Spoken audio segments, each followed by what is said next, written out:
இவங்களுடைய குடும்பஸ்தானம் 2ஆம் இடம் அப்படிங்கிறது கும்பம். அது காலச்சக்கரத்திற்கு 11ஆம் இடம். அதுவே இவர்களுக்கு வாக்குஸ்தானமாகவும் தனஸ்தானமாகவும் அமைகிறது.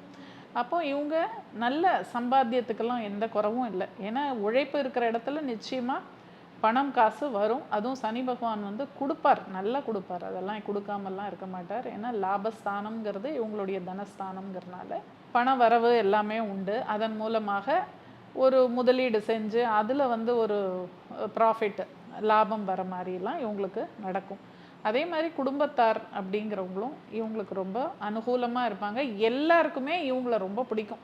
மகரத்தில் பிறந்தவங்களுக்கு உலகத்தார் அனைவருக்கும் இவர்களை ரொம்ப பிடிக்கும். ஆனால் குடும்பத்தாருக்கு அந்த அளவுக்கு சொல்ல முடியாது. எஸ்பெஷலி அப்பா அம்மாவுடைய ஒரு அன்பு அரவணைப்பு அப்படிங்கிறதெல்லாம் இவங்களுக்கு ரொம்ப கிடைக்காது, பாவம்.